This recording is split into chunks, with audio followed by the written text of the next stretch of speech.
It's really exciting tonight to have the final speaker series of the year with Congressman Brad Wenstrup. I met the congressman a few months ago, back in the summer, and it was pretty interesting. He had just finished his day of reserve duty at Walter Reed, and he was in his jogging suit, and he came out to hang out with a bunch of the Hill vets at Bullfeathers, which is pretty cool.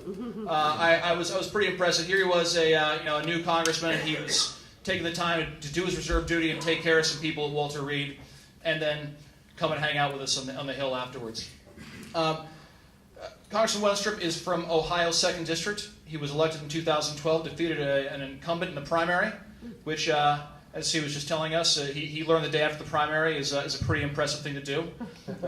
When the media started calling, you go, wow. He's also a veteran of the Iraq War. He's a lieutenant colonel in the Army Reserve, where he's a medical officer. And he's also the recipient of a Bronze Star, so he is a fighting doctor. And he's, like I said, he's one of us. One of the things I always have to say about what we do here at Second Service is that there are very few things that still transcend partisanship in this city. And shared military service is one of those things. And the day that I met him in front of Bullfeathers, he was saying, we really should get some more of the new veterans in Congress together, like Tulsi Gabbard and Tammy Duckworth. Which is pretty cool. You rarely will see people say, hey, let's bring some other folks from across the aisle and all get together. And it's amazing that we still have a few things like that transcend partisanship. And so I applaud you for that, sir, and thanks so much for speaking. My pleasure. Thank you.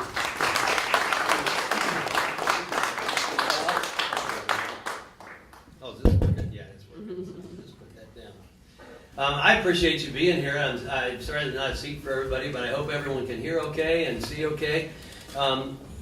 I have really, in the last 5-6 years after I came back from Iraq, I've given about 115, 120 talks, basically all of them in some way, shape, or form about service. And I would speak at churches, Kiwanis, Rotary, but it all started when I came back and gave a speech to raise money for disabled American veterans because people wanted to hear about the tour. It was after that I kept getting asked. And it was from that I got asked to run for office. And so I just wanted to share with you this presentation about service because you're all familiar with it. But I'll share some of the stories from my tour and really what I think service is all about. The word service has many definitions. We think of a service industry. There's a tennis service, a funeral service, and of course military service. And of course we all love to hear when somebody says "at your service." We do like that. But it's really the idea of doing something for someone without the thought of reward or payment. It's very selfless in that regard. And so let's see if I can get this to work here. I joined the service in 1998. I was inspired by my upbringing within my family. And during the Reagan era, they brought so much attention to the greatest generation and how wonderful our military has been and the things that they've accomplished. And that stuck with me. But also as a child, I played Army as a kid. I remember that my first day at the Reserve Center, I ran into a kid who, not a kid anymore, who lived down the street from me. And we were about 5 and 6 years old going to school together. And I remember telling my mom that, hey, this guy, he's in the Army Reserve too. I had no idea. And she said, I remember you two boys having your little Army uniforms and your walkie-talkies and your periscopes and playing Army all the time, because that doesn't surprise me at all. But there was also a couple of shows that I watched as a kid that had an influence on me that I would watch with my dad. And one of them was called Medical Center, and it was a doctor's show. And I knew at a young age I wanted to become a doctor. Around 2nd grade, I realized that's what I wanted to do. But the other show that was on, if anyone's here old enough to remember this, was called Combat. It was about World War II vets, fighting Nazi Germany, and it left such a brief impression on me about the sacrifices that were made. And no one in my family had been in the military, and I always wondered, well, who are these people that serve? Who are they?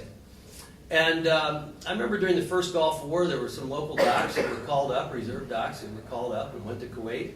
And so it had been on my mind about maybe joining myself. And so one day I did. I just called 1-800-USA-ARMY and I said, I'd like to join. I was 39 years old. And I think it was one of the best things that I ever did. It's meant so much to me. It's changed my life in so many ways, and I think a lot of you can appreciate that. But President Reagan once described America as the shining city on the hill. And those that serve have defended that city and its principles. And Abraham Lincoln Abraham Lincoln was quoted as saying, "I will study and get ready, and perhaps my chance will come." Well, that's what we do in the military, isn't it? We study, we get ready, we train, and you wait for your chance. And so I remember it was around March of '05, and I was in this little store, a country store with a gas station. I knew the owner in there. And I walked in, and he said, "So do you think you'll be going to Iraq?" And I said, "I think I missed this war. I haven't heard anything." Literally that afternoon, I got a call from the sergeant I didn't know from down in Georgia, and he said, "We need to talk to you. You're being called up, and we need you to get down to Birmingham, actually, for processing. And your unit's already up at Fort McCoy training to go, and you'll be going to Iraq." Well, I always heard that doctors just went for 90 days. I said, "Well, how long?" He said, "Well, your orders will say 18 months, but you'll probably only be there a year." Well, that's just great. Let's see. How many, I have patients scheduled, surgery scheduled for months in advance and all this, but I'll tell you, I wouldn't trade it. And so, I got deployed, and I served as the chief of surgery at the Combat Support Hospital, stationed at Abu Ghraib Prison. And we were there 2 years after the scandal. So we had a lot to live up to, and we had a lot of responsibility. In many ways, we walked on eggshells. But our job was to win over the hearts and minds of people that didn't know us. And I can say that we did that. And I would tell people, and many of you can relate to this, if you have a similar experience, I tell you it was the worst thing that I ever had to do, the things that I saw and the things I had to deal with. But I will tell you, at the same time, it was the best thing that I ever got to do. There's no doubt about it. The people that I served with. So we went there, and we were determined to eventually leave Abu Ghraib in Iraq and in the world a better place than we would find it. And that's really the idea of service. Since 1776, over 42 million have served in the U.S. Armed Forces, and over 1 million have given their lives, and millions more have been wounded. And so why have so many served? You can answer that question yourself. For money? I doubt it. For glory? Usually not. But it's the idea of wanting to do something great, wanting to do something, fulfill a dream of doing something for your country and giving back, and to provide for others in the world the freedom that's necessary to be able to serve one another, because really, you need to be in a free nation if you are to help others. That's what it comes down to. And freedom allows you to do these great things, to go out and help others, to achieve for yourself, to achieve for your family, to achieve for your community. And again, when we talk about service, it's where something is more important than yourself. But the opportunity to do that can't exist without freedom. And in my opinion, our troops now and time again throughout our history have stood for freedom around the world until freedom could stand on its own 2 feet. We subjugate no one and we have no empire. But freedom, unfortunately, is like an insurance policy. And you have to pay the premiums if you're going to collect the benefits. And throughout our history, we've often paid that premium in blood. But we've reaped the benefits. And the country has reaped the benefits. And if we don't do that, then the future generations can't reach that. And freedom, as you know, doesn't come packaged as a microwave meal. It takes time. And the results of service are not always right out there in front of you. The changes come over time. It's a long, long road to freedom, and we want that for people everywhere. And freedom comes with a responsibility, though. It's one thing to say it, but it's another thing to do the right thing so we live it. And Pope John Paul II, I think, summed it up very well when he came to the United States in 1995. And he was talking about the freedoms that we enjoy here, and he said, freedom consists not in doing what we like, but in having the right to do what we ought. And if we stick with that, we'll all be better served. And I think that's what was meant in Saving Private Ryan at the end when he says, earn this, earn this. He's talking about what you can do, and doing it right, and doing what you ought. And, we all want to live the American dream, and there's nothing that we have that didn't come from those that have served. There's no doubt about it. And I feel for those that go through life and feel that nothing is that important to them that's worth sacrificing for, or that there's nothing more important than themselves. So I want to talk a little bit about some of the experiences I've had that are examples of extraordinary services, and probably all of you have a story you may be able to tell yourself. But I can remember being at Officers Advanced Course, and the Commandant of the Marines was speaking to us. And he was telling us about a time when he was in Vietnam and their platoon was pinned down and it looked like they were all going to be killed. Until one of the Marines got up to draw fire away from them. And he got up and he ran along the beach, and as he ran along the beach, they fired at him. And he was hit. Time and time again, riddled with bullets, but he kept running. Until finally he dropped it. He gave them a chance to get away. And then the Commandant of the Marines reminded us at this time, in the 1960s, there were places in that Marine's hometown where he couldn't get served a hamburger because he was African American. And that reminds me, if people carry any prejudice in their heart, they better take a look at who's defending their country, because in my own command, you had first-generation Korean, Filipino, 2 Puerto Rican, 2 from Nigeria, Native American. We were white, black, brown, yellow, red. It didn't matter. We all wore the same clothes. We all wore the same uniform. We had one common purpose, one shared sense of mission, and all that mattered is that we were all Americans. You don't forget stories like that the Commandant told us. And there's many others I can tell. This is a wall at Abu Ghraib prison, and you can see written on there, R.I.P. Jimmy, follow me. Let me tell you about Staff Sergeant James McNaughton. He was an MP, New York City policeman. And one day he and 2 other sergeants were being tasked with a mission that was going to be dangerous, and one of them had to go. He volunteered over the other 2 because the other 2 had children. James McNaughton was killed by a sniper on that mission. And today there's 2 families that have their father because of him. This is a tremendous story. And we don't often hear these types of stories, but I did have the chance to tell this story on Fox News when I got back from the war. And I got a call from James McNaughton's father a couple of days later where he said, "Thank you for remembering my son in that way. We were watching TV and we were so shocked to hear his name." And you know, part of my job was tough, right? So I can remember one time we had a Marine on the table, badly injured, and we're working on him frantically. And I thought we were going to save him. And then I could see that he was slipping away. And I remember looking at the clock and thinking, I wonder what his family's doing right now. And when we did lose him, the anesthesiologist looked up at us and he said, "He was at my table at breakfast this morning." That's how quickly it happens. And part of my job was to go and talk to troops when one of their buddies was being taken back to the OR, let them know what was going on. And I'll never forget walking into a room full of Marines, and I said, "We're taking him back. We're taking him back right now." And as I walked in, one of the Marines was hunched over, praying his rosary. And I'll never forget how I felt an hour later when I had to go back and tell him he didn't make it. And then there was a time when 9 Marines from Ohio, right after Road and Fallujah, were killed all together. And I got an email a couple days later from the president of my high school informing me that 2 of those Marines went to my high school. We have many great Americans. I look at people like Mike Spann. Anyone here know who Mike Spann is? I thought there'd be a few here tonight. Usually there's not. Usually there's not anyone. Mike Spann was a Marine, and Mike Spann joined the CIA. He was the first American killed in Afghanistan after the attacks on our country on 9/11/2001. What's so impressive about Mike Spann is what he wrote on his CIA application. He said, I believe in the meaning of honor and integrity. I'm an action person who feels personally responsible for making changes in this world that are within my power. Because if I don't, no one else will. I want to tell you about Major John Pryor. You see him sitting there next to me. Major John Pryor, MD. We got to know each other on this deployment.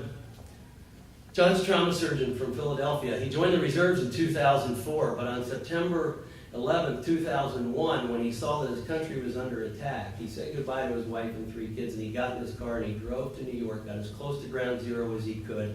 He hitchhiked the rest of the way and he started taking care of people. No idea if more attack was on the way, but he gave himself in that way. And then he thought to himself after that, he said, I'm here in Philadelphia, I'm taking care of people that are shooting each other up in the streets over drugs. I think I should do something more for the troops.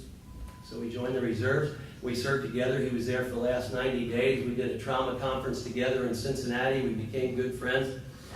John went back to Iraq in 2008. And on Christmas Day, after attending Mass, he walked out. He was hit by a mortar and was killed. Tell you the type of person that John was, if you don't already gather from the things that he has done. This is what he had written above his desk. It's a quote by Albert Schweitzer. It says, "Seek always to do something good somewhere. Every man has to seek in his own way to realize his true worth. You must give some time to your fellow man, even if it's a little thing. Do something for those who need help, something for which you get no pay but the privilege of doing it. For remember, you don't live in a world all your own. Your brothers are here too." And I think that reflects the attitude of those that serve in the military. And so many people in America that do things for other people all the time. And when I talk about these heroes and these people that I think have done such great things, I think of the words from the song America the Beautiful, who more than self thy country loved, and mercy more than life. Arthur Ashe, a great tennis player, a hero to many, as he should be, was once asked about heroism. He said, true heroism is remarkably sober. It's very undramatic. It's not the urge to surpass all others at whatever cost, but the urge to serve others at whatever cost. And I can tell you, and I know I'm speaking to the choir when I speak to you tonight, that those that serve are the best and the brightest. They're successful. They're not without great prospect. They're not desperate. They're not derelict. They're not on death row. They just simply choose to put others ahead of themselves and to serve their country. They serve, they fight in wars, and they fight in wars that they didn't start. And I think that you agree with me that when you serve in war, you're probably one of the greatest to appreciate peace, because you certainly know the difference. And we serve, it's sometimes a summons that we don't seek, but it's a responsibility we don't shirk.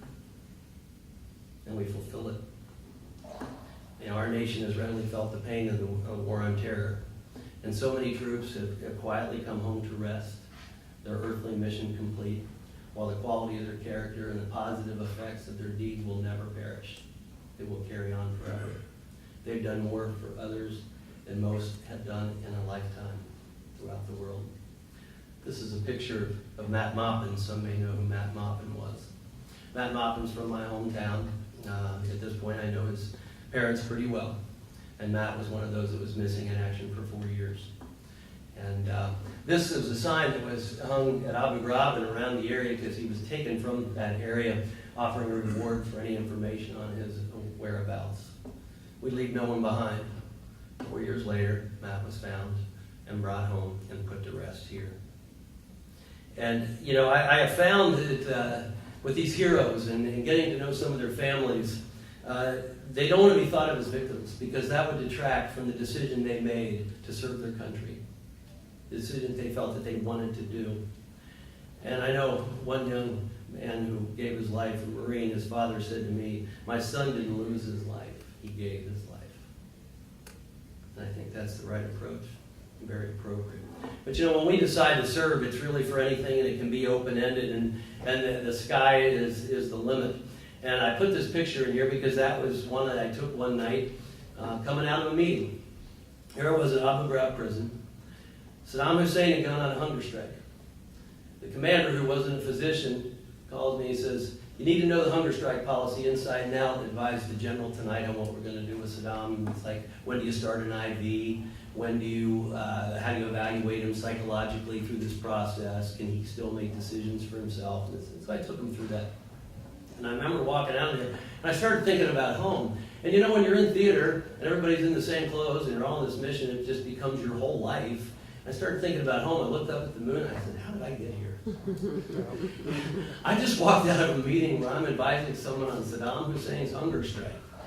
And so a lot of times in this world, when we serve, we find ourselves in places we never thought we would be.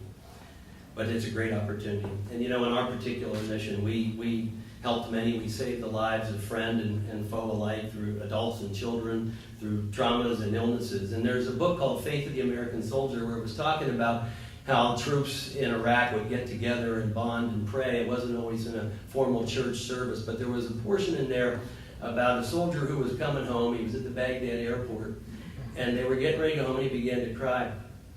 And one of the other soldiers said, why are you crying? We're going home. He said, because I don't think we'll ever be able to do as much for other people as we did here. I think when I get home, life is going to seem mundane. And Roberto Clemente, the Hall of Fame baseball player who died in a plane crash on his way to Nicaragua to try and bring relief to earthquake victims, was once quoted as saying, if you have the chance to make life better for others and you fail to do so, you're wasting your time on earth.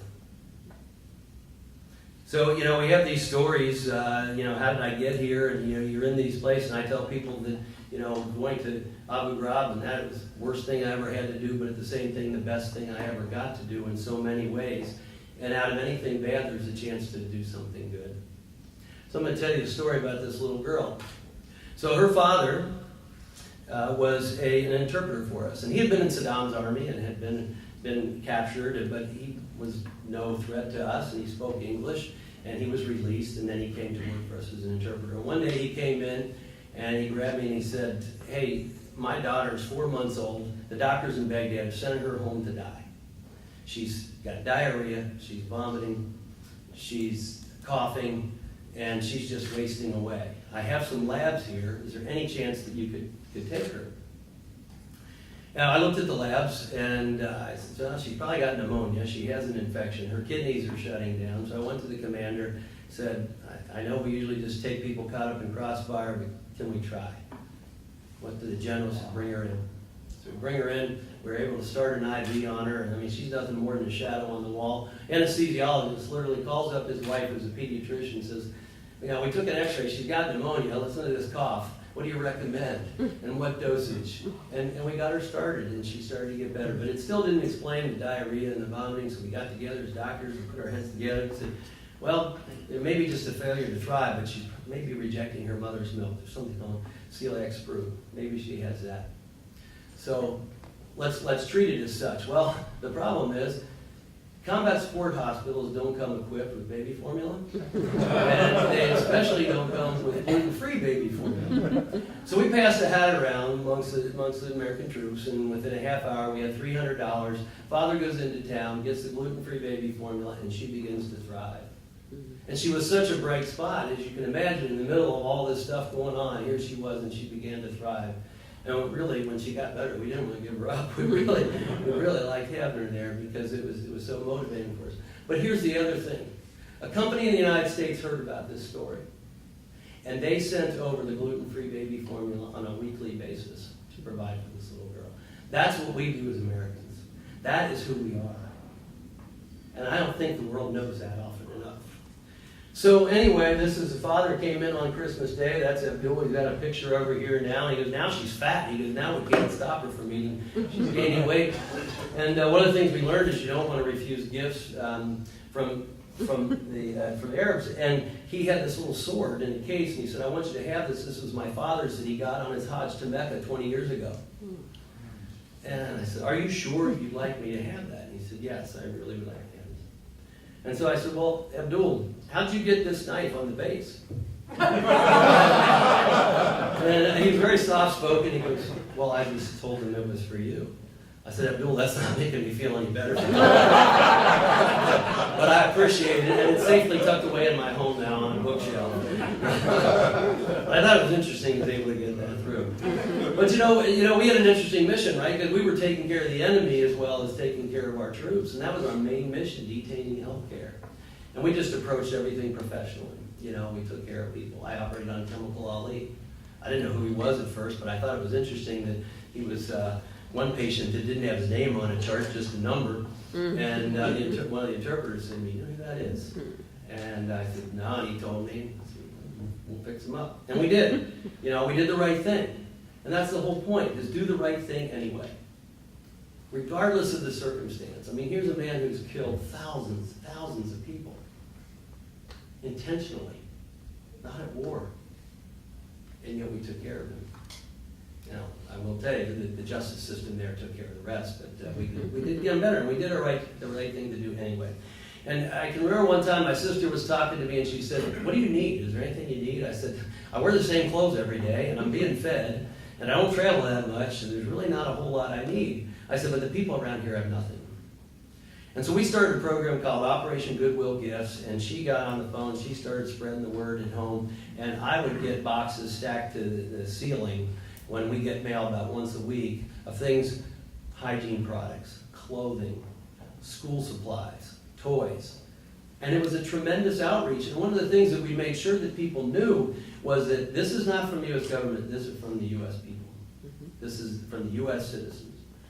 And, you get these kids, and innocent as can be. And I remember one time we got a shipment of brand new yo-yos. And, most of the kids today, if it doesn't light up or make a lot of noise or explode, they don't want to play with it. And here's, a piece of plastic and a string, and they're getting this, and I'm showing them how to use it. Even the parents are like, "I've never seen anything like that."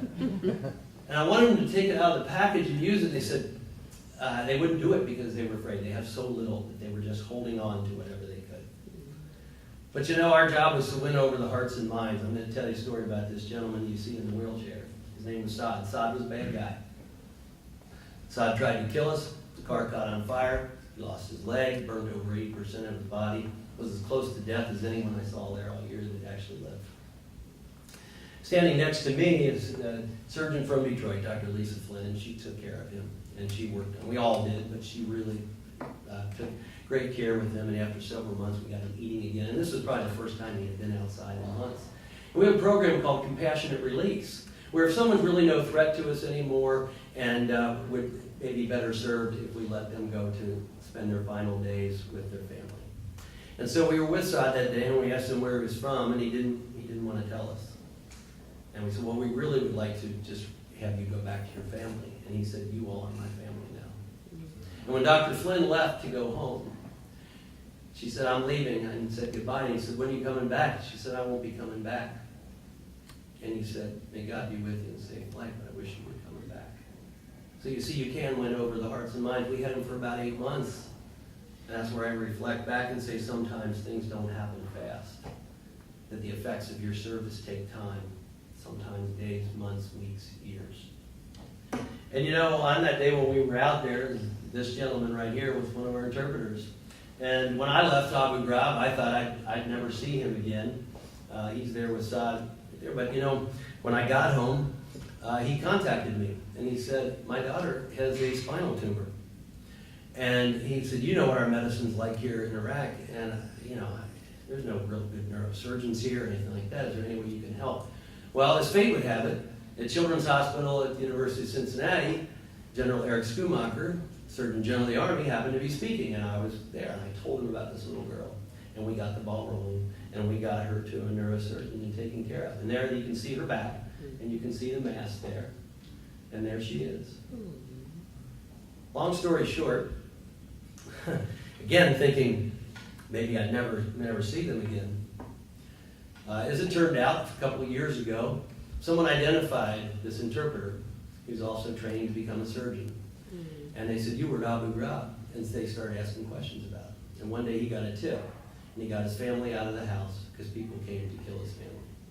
And so they spent about 1.5 years basically in hiding. He got a hold of me. We were able to, I sponsored him. This is before I was in Congress. I sponsored him, saying he was under my supervision for 1 year. There's a special visa for that. And then when I got elected, I was able to do a little bit more for him. and met with some of the people with immigration, and he and his family are now in Baltimore. And it's a wonderful story. And his brother-in-law, his wife's brother, was another interpreter for us. And he is now doing a cardiology fellowship at Johns Hopkins University. And he spent 1 year at the VA before he did that. And he's not a physician. And he said, how do you think it'll be when I go to the VA? I said, they're going to love you. This is what it's about. This is what it's about. It's freeing you to go do these things. So, you know, we often say, well, why do we serve? I mean, for us, when we're in the military, we know what our mission is. For me, it was, 344th Combat Support Hospital, the Army, the U.S. military, the United States. It's simple, but for some, service comes in the form of what you do for your family or for your neighborhood, or for your community, for your state, for your country. And you often have worldwide effects in the things that we do. But the key word is others. And it's doing something for someone else, for other people, without thought of reward or payment. We had a situation one time where our soldiers were looking for an Iraqi boy who was missing. They went into a prison, an Iraqi prison, not one of ours, we had nothing to do with it, and they found 170 prisoners in there that had been tortured. Fingernails ripped off, electrocutions, whippings, cigarette burns. And so we contacted the Ministry of Interior of Iraq, and they said, made a decision, take them to Abu Ghraib. So about 2:30 in the morning, Chinooks drop in, 170 men get out. They are so elated to be in our care. I remember one of them looking in the mirror saying, I haven't seen my face in 8 months. And we did physical exams on them, got them any health care that they might need, antibiotics, whatever. We got them the Quran, prayer blanket, showers, food. It was about doing the right thing. And we did it for 36 hours, processing this many people at a time. We took shifts, 36 hours. We finished up. We go in the DFAC, we're in the dining facility, and CNN is on, and the ticker reads, Keep in mind, this is a couple of years after the scandal at Abu Ghraib. The ticker reads, 170 abused detainees at Abu Ghraib prison. And that's all it said. And so you're at home thinking, what are we doing now? What the ticker should have said, American soldiers rescue tortured prisoners and American medical personnel tended them. We looked at each other and said, I think our enemy's in Atlanta. Because that's what they put out. It's a shocking headline, right? Especially Abu Ghraib prison. But you know what? We knew we did the right thing. You know, there at a time, 200,000 troops working together every day to do the right thing. And this is what people receive at home. So the best advice I got before I left by somebody returning said, tell your family not to believe anything unless they hear it from you. But that's the other side of the coin. But you know what? That's what we do. We do the right thing anyway. Muhammad Ali once stated, service to others is the rent you pay for your room here on earth. And I sometimes think of service as the things that you might do in your community, whether it's on a regular basis or not. It's kind of like going to the gym, right? Some days you're like, oh, I really don't feel like doing this today. But you always feel good after you've done it. You always feel better when it's done. You know, the United States is the most philanthropic nation in the world. And I look at everyone here, second service veterans, wanting to do more, wanting to do something else. You're a great example of America's giving, but it's all around us. I don't think you can go to other countries and see more drives to help more people than you see around the United States. But you know, we're an interesting place, and the world always looks up for us for help, and we oblige. We come through, whether it's some man-made incident or whether it's a war-torn nation, we come through in so many ways. And I think together we make up the greatest people in the history of the world, the people that live under one flag while coming from all corners of the earth. It's extremely unique. And there's a gentleman named Muwafaq al-Rabai who was a member of the Iraqi Governing Council, and he had something to say about who we are as Americans. Mr. al-Rabai was telling a true story concerning Saddam Hussein's trial. And here's his quote. He said, when we were asking Saddam Hussein difficult questions and throwing accusations, reminding him of his crimes, he was looking at U.S. Ambassador Paul Bremer and U.S. General Ricardo Sanchez as if he was asking the Americans to protect him. He felt safer with the Americans. So when in captivity, Saddam Hussein, he didn't look to his own countrymen for protection. He looked to us, the Americans. Now, is that because we're evil? Or is it because we're decent and fair and trustworthy? And it's ironic that a mass murderer like Saddam Hussein could see what so many in this world don't see. That we're the good guys. And we're the experts at giving. And we do it here, and we do it abroad. And, you know, givers, they live well. They give of their time, they give of their money. They say things like, yes, can do, let's roll. They share their knowledge, they share their skills. And givers usually ask themselves, what's next? What can I do next? You know, we're a nation of heroes, mostly unsung heroes. From diligently going to work and raising your children, helping a neighbor in need, starting a charity, or laying down your own life. And somehow, we're a nation of stars, though. We glorify them. They play make-believe in front of a camera, and the media follows them around like disciples. But the real stars are people like you, helping those around you and those far away. You know, some of the real stars wear body armor in scorching heat. Some work 2 jobs to feed and educate their children. Some work long hours at a hospital, or they work to eradicate disease. I think the movie It's a Wonderful Life is an example where we can never really truly measure what we do when we serve. You know, you got a chance to say, look at how many people's lives you affected. But we don't need to see that, because it happens. And sometimes you do find out, sometimes years later, the influence you had on somebody or what you were able to do for them. So it's all worth it. We do it anyway.